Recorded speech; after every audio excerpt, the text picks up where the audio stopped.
Welcome to the Her Story Circle podcast, the podcast that brings you the extraordinary tales of everyday women who are changing the world. I'm your host, Gertrude Mache, and I'd like to acknowledge traditional custodians of the land on which we meet today. I also like to pay my respects to elders, past, present, and emerging. Every week, we dive into the lives, challenges, and triumphs of women from all four corners of the globe. We're here to inspire, enlighten, and connect, sharing stories that uplift and empower.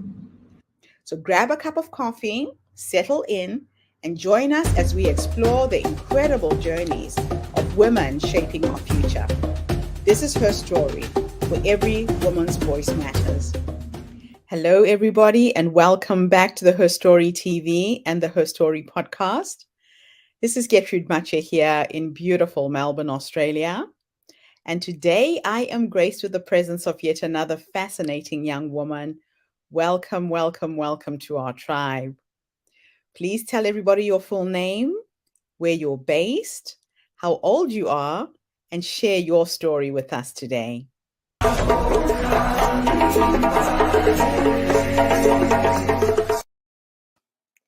Hi there. Thank you, Gertrude, for the introduction. My name is Joyce. I am based here in Hong Kong. I'm a content marketer, and right now I'm 33 years old. So it's my pleasure to be here to share with you all a bit about myself as well as my story. Like mentioned, right now I am a content marketer here in Hong Kong, and I strive to help different entrepreneurs and small medium business owners with their content strategy, as well as educating them the content distribution via social media as well as digital marketing.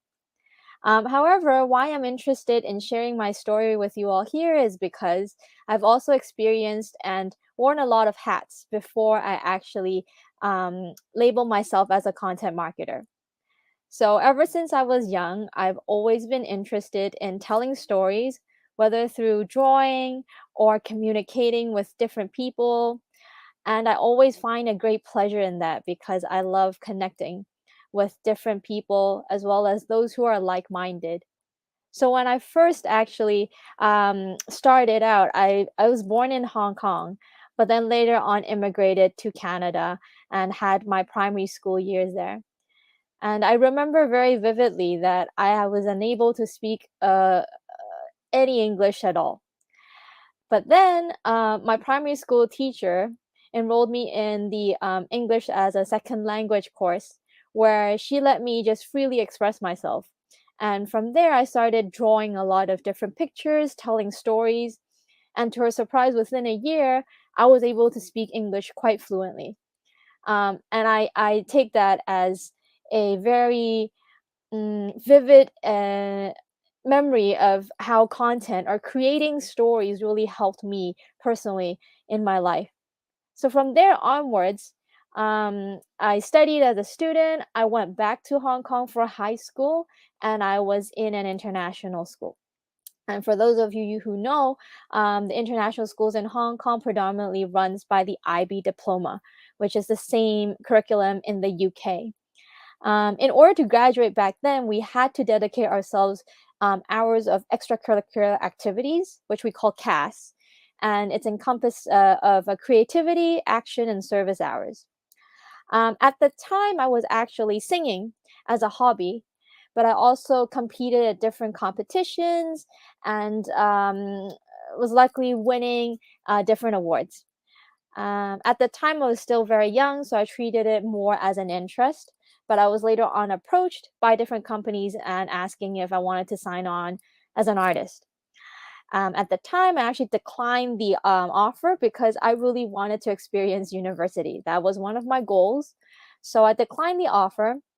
And when I was approached to do CAS in order to graduate, I thought maybe I should try something new other than singing.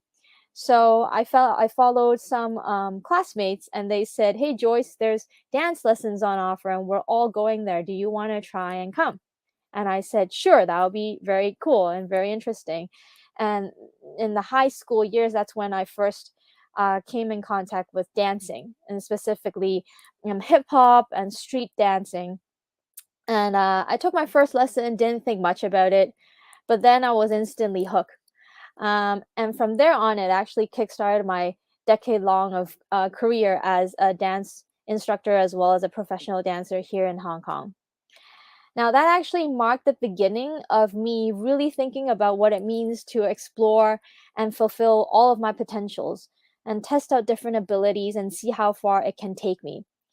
And even though it's been a long time ago, from there onwards, what I labeled myself as, instead of what I call myself right now as a content marketer, is what we call a slasher.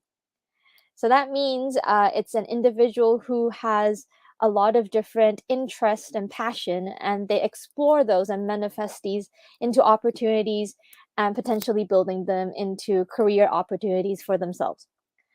So I started off dancing, and then I graduated high school and went on to university, where I was back in Canada in the University of British Columbia under the BA of Visual Arts. So I continued to draw as a student. I managed to sell a few paintings too, here and there, which was very fun. And I continued to dance. And I think that was when it really marked my personality as well, where I really recognized how I'm like and how I feel the most comfortable. Because at that time, I've only had 2 years of dance experience, but I was really ambitious and really wanted to, like mentioned, test out all of my abilities and see how far I can go. So I went into different dance studios and literally just went in and asked for the owner and said if they were hiring any dance instructors. Now, mind you, I only had 2 years of experience back then, so I did. Now that I think about it, I don't know where I had the courage to do so. But the boss then said, "Okay, well, I don't really know you. Do you have any experience?" And I said, "No." And he said, "Okay, well, why don't we do this?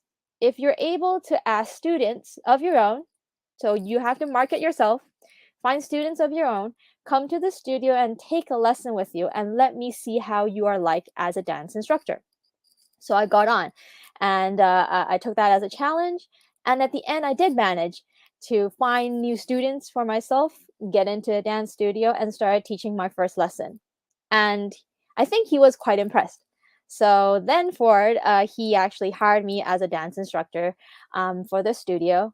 And when different performances arose, he also hired me and asked me to dance for the company. Now then, I was a student slash a dancer and a dance instructor. And that continued throughout my university years.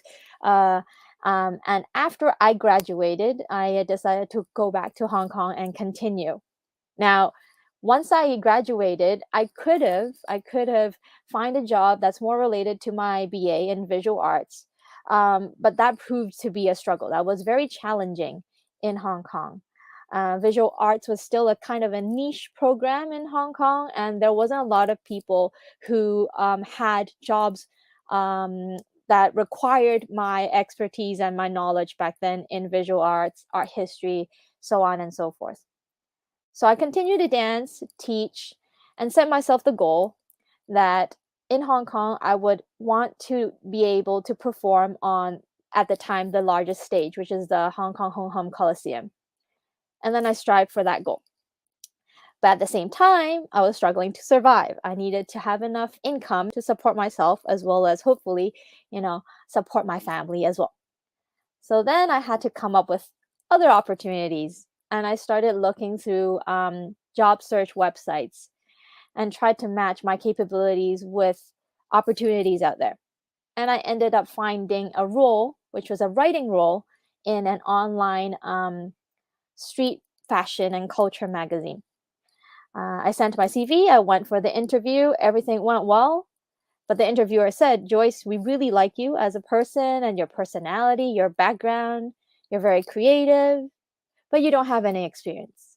So sadly, we cannot hire you." Now, up to this point, if you remember my first example of how I just stomped in the dance studio, I didn't treat that as a no. So I saw that as an opportunity instead. And overnight, I started my own website, which is an arts and culture website called stuffs.com. And I started writing on my own. I started creating my own experiences, doing my own articles, and I started sending those articles to the HR department of that company. And over around 2 months or so, they said, okay, Joyce, you're very persistent, and we see that you have grown throughout the hiring process, and we're happy to give you the job. So I actually got the job there. And then I became the writer slash dancer person in this company. Now, fast forward, after that, I actually went on to several different roles, including becoming a reporter, an editor, and then working in-house as a social media manager, creating viral videos, and ultimately landing me as the content director at a advertising agency. During that time, throughout all of these full-time jobs, I continued to dance. And luckily, I actually managed to achieve my goal of stepping on that stage, the Hong Kong Coliseum, as a dancer. For me, it really made a lot of sense. However, it was not easy. All of these things that I wanted to do were driven by my passion, but at the same time, also, I had to work very hard for it. And at the time, there was a rise of social media, the internet, and I realized that if I were to want to attract all these opportunities in order to pursue all of my passion, I had to tell people about myself. And that's where it really landed me here, where I really believe in the impact of content creation. Not so much as to brag or promote yourself in such a way, but to really express yourself through the content that you create online.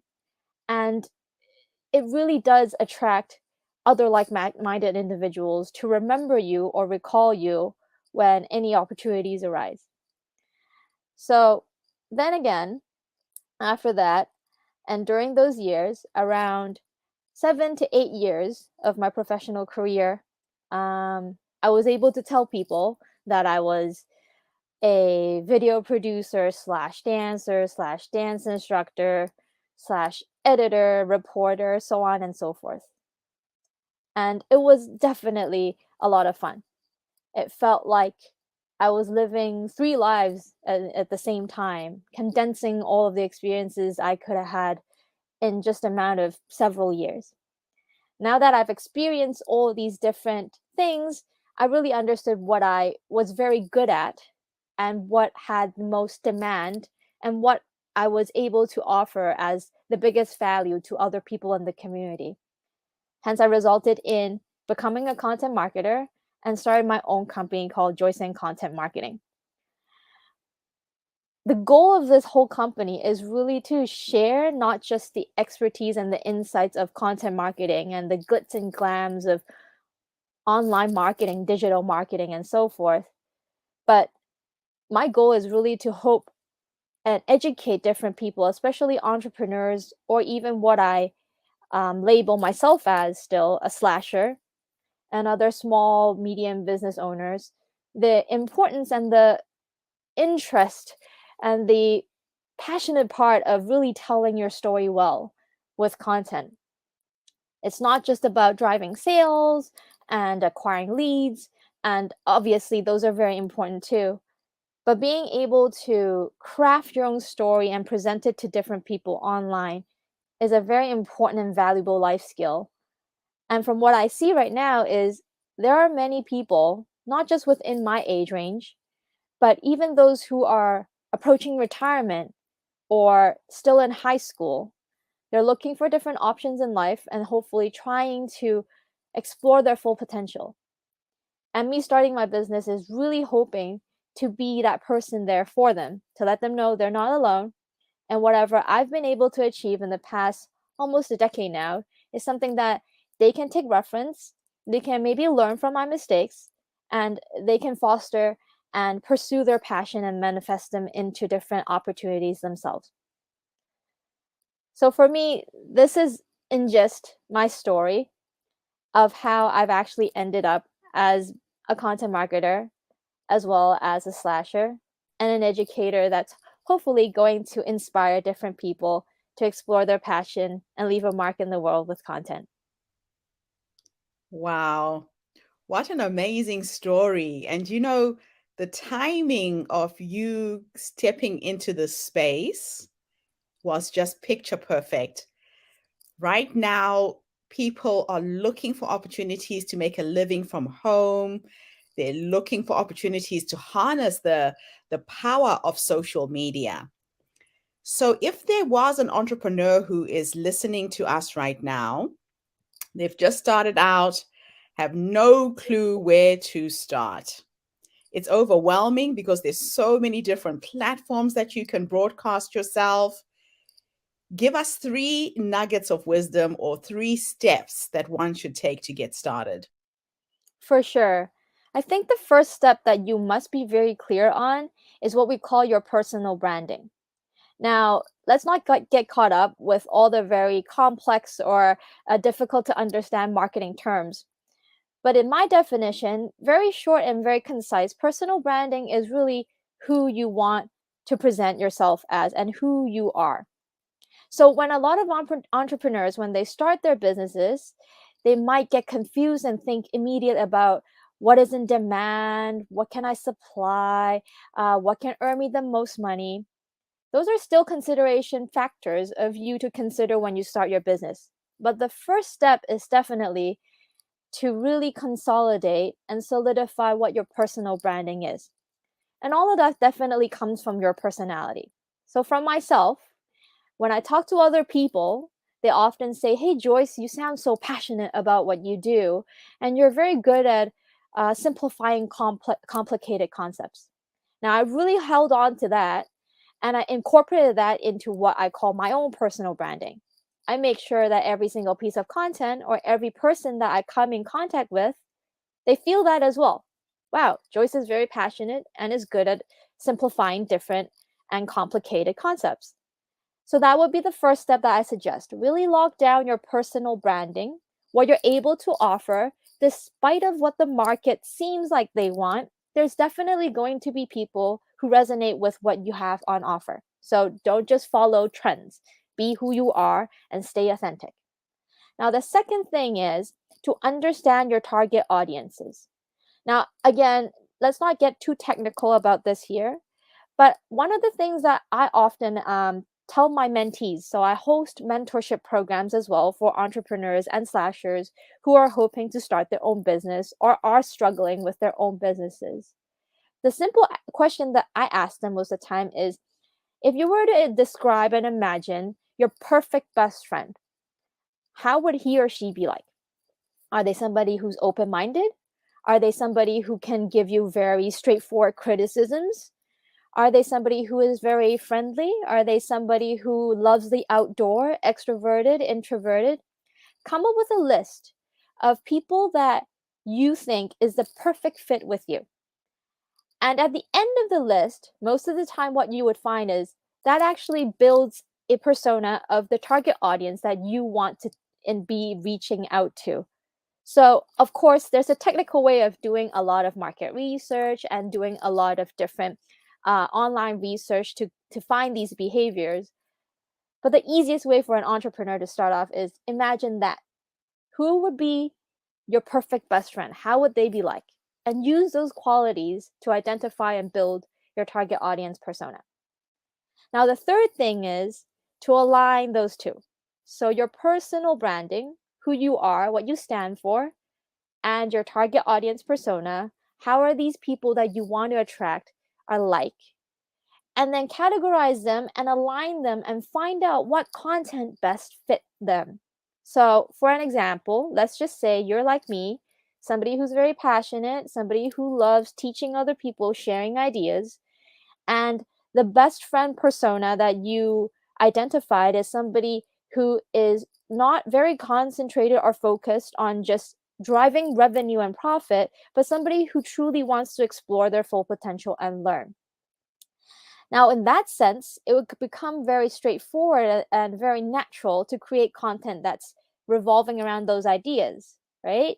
Creating content that tells people about how to explore your full potential, what experiences you have had when you have struggled with pursuing different passions? What is the behind the scenes of your success or of your failures, of your achievements and struggles? And use those content to attract these people that you have identified. So it's really about identifying your personal branding, your target audience persona, and trying to align them together to figure out what content you should produce for them. And the last tip within these 3 steps is stay true to that strategy. Don't get carried over and think, oh, right now people are getting very famous and popular in making simple tutorials or reaction videos. Maybe I should do all of that stuff. There's no way for us to do every single thing. You can explore with formats. However, your subject matter and the idea and the concept of your content should stay true to what we've just mentioned. And that should clear up a lot of confusion and make you start off on a better foot when it comes to creating content online. Fantastic. Very, very practical solutions there. Now, everybody wants to get a video to go viral. What is the formula to viral videos? What makes these videos spread throughout the internet? How can one start in putting together a video that can go viral? Now, viral videos, back in my day when I was still working as a video producer, there's definitely a formula to it.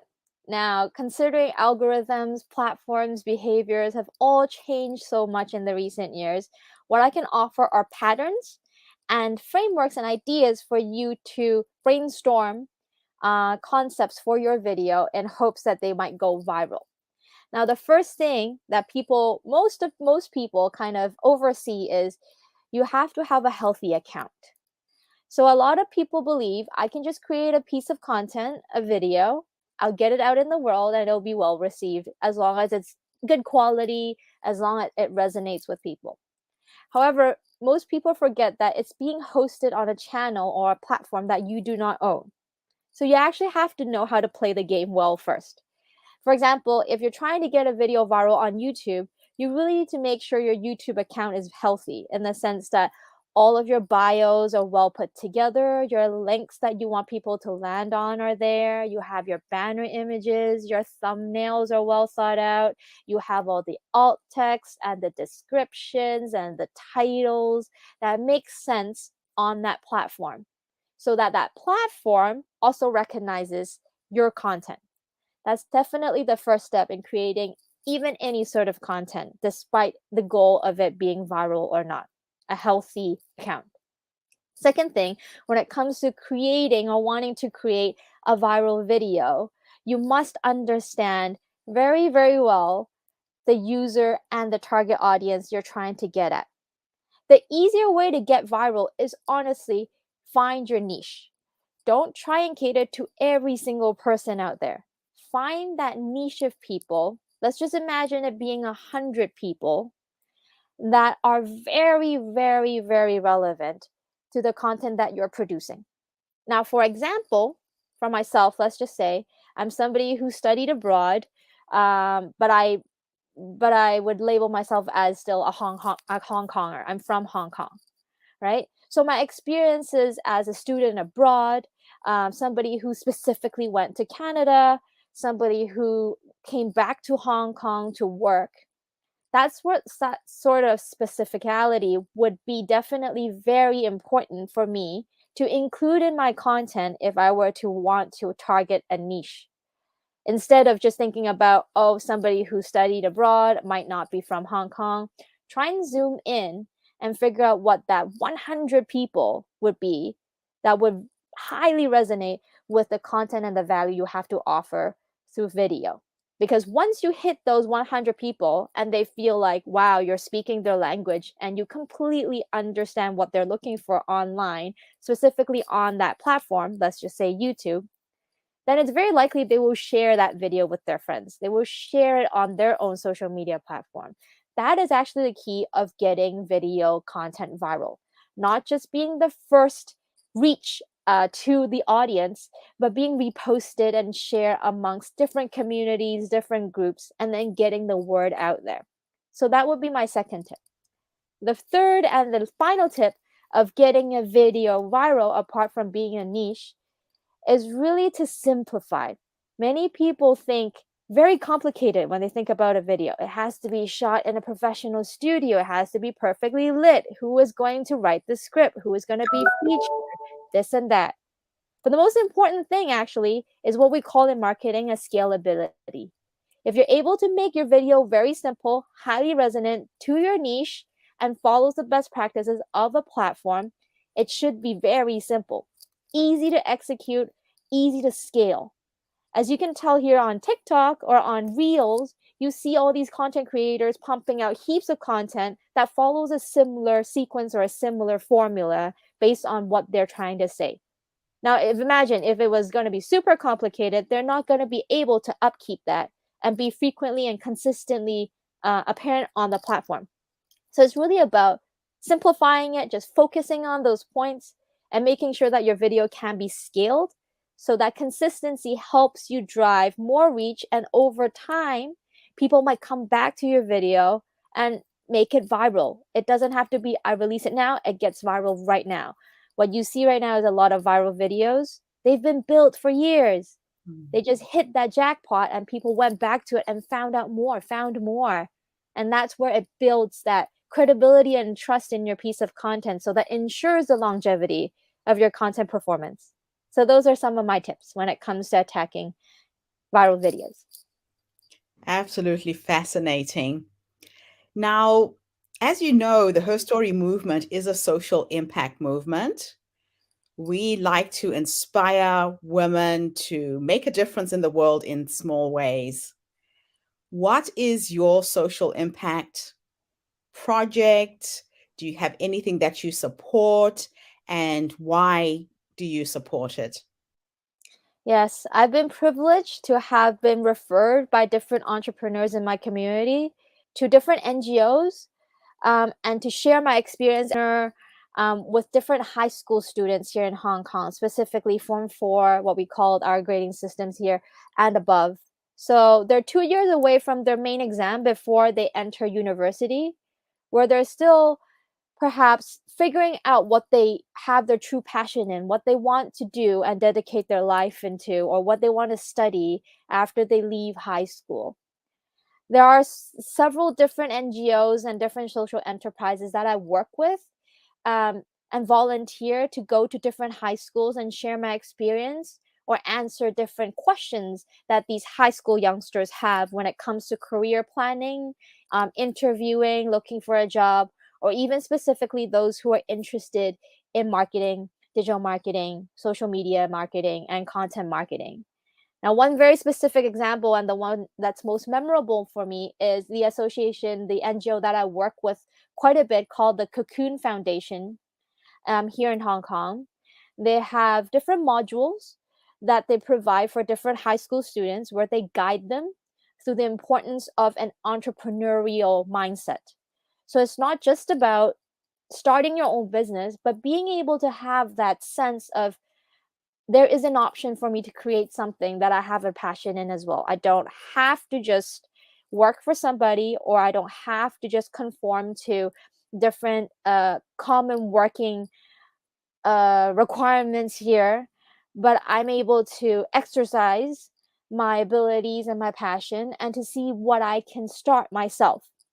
Now, that foundation has been um, highly interesting for me, because I was able to be in touch with a lot of different, very amazing young people here in Hong Kong, and I'm constantly being amazed by how dedicated they are in trying to do things that expresses their own passion. So, for example, some of them have countless roles already just as a high school student, being the committee member, leadership, group leaders. They started different associations or communities where they bond with different youngsters, perhaps under activities that they like. Or some of them have even started their own e-shops and started selling their own products, designing their own items and selling them on Instagram or on Facebook or on other different platforms. And what I can tell from those experiences is that they know what they want to do. They are very sure they have the grit, they have the mentality, they have the thinking. All they're lacking is somebody to guide them, or at least someone to, like I mentioned earlier on when I shared my story, to make them feel less alone, so that they don't feel like they're on this just by themselves. And if they make a mistake, then they have to struggle through it all by themselves. And this is kind of the social impact that I am very invested in supporting. I really want to be a role model, or at least some sort of figure like a friend or a partner, for these young people here in Hong Kong, regardless of their background. They could be studying in a local school, an international school, whatever it is, from even from different countries, if they're minorities here in Hong Kong, or Chinese people, what it is, to have them understand that, oh, somebody else has gone through it and challenged the norm, did a lot of different things, wore a lot of hats, set different objectives and goals, and at the end of the day achieved it, but Yeah. with hard work. Yeah. I love that. I absolutely love it. So let me end now with one final question. If time was an illusion and I could take you into the future, you're now 100 years old, you're sitting in your rocking chair, surrounded by your dogs, your cats, your children, your great grandchildren, and you're reflecting back on your life. Mm-hmm. And I could teleport you to have a conversation with that 100-year-old you. Based on how you're living your life, what would you say to this wise woman who's led you to that point? That's a very good question. I've actually never been asked such a question. But the first thing that comes to my mind is this conversation I had with my father just right before he passed away. He asked me, Joyce, you can do whatever you want in life, but the one thing I really want you to ponder and think about is, what is it that you are sure you're able to achieve as the top 5% within that career or that industry? Are you sure you're able to offer the most value if you're going to dedicate your work in that industry? Now, as I mentioned before, I was a dancer and I really enjoyed it. But to be very honest, I immediately knew I wasn't going to be that person within the 5% top realm of dancers. I've seen so many other dancers who work double, triple, just a lot more harder than I do. I treat it as a fun thing, and I'm happy that it has earned me a lot of different experiences and a good amount of income. But I knew that wasn't me. So that's why I tried so many different careers just to find that 5%. Where can I, Joyce Tsang, be able to offer the most value to those different people with the skills I have? And it ended up being content marketing, or so at least what I think right now. Maybe my 100-year-old self would disagree. There's maybe other stuff that I would do later on in my older years, but right now this is what I think is the realm of knowledge that I can offer the most. So then I would really want to say to my 100-year-old self, did I get it right? Is this my top 5% of being able to offer the most value? Because this is my life goal. I really want to find out what it is that it can place me in the top 5% of all these people who are all trying their best to do and offer their value there. But I'm somebody who was in the top 5. People will remember Joyce Tsang did a lot to offer different youngsters or people on the knowledge of content marketing. Fantastic. Joyce, it's been such a pleasure talking to you tonight. Thank you for all of the nuggets of wisdom, the knowledge that you bring and you share with the world. And thank you to everybody who's tuned in today. We are attracting some really smart, phenomenal young women who are sharing how to harness social media, how to use the internet effectively. So if you need help, get in touch with Joyce. Her website is scrolling at the bottom of the screen. Go onto her website, get in touch with her, and don't try and reinvent the wheel. Learn from somebody who's done it before, who knows how to help you do it the smart way. Thank you again, Joyce. Thank you, everybody. I'll be back again tomorrow with yet another amazing guest. In the meantime, have a fantastic day, morning, or evening, wherever you are in the world. And bye for now. Thank you, Joyce. Thank you so much. Thank you. Thank you for tuning into the Her Story Circle podcast. I hope today's story has inspired you to believe in the power of our stories and the difference you can make in the world when you use your voice. I'm Gertrude Mache, and it's been an honor to share this space with you, where voices from all walks of life come together to weave a rich tapestry of diverse perspectives. Don't forget to subscribe, rate, and review our podcast to help us share these stories with more listeners. Follow us on social media by looking for the Her Story Circle podcast for more updates. And join us tomorrow for another episode filled with courage, resilience, and empowerment. Remember, your story matters, and together we're building a stronger, more inclusive world. Until next time, keep making her story.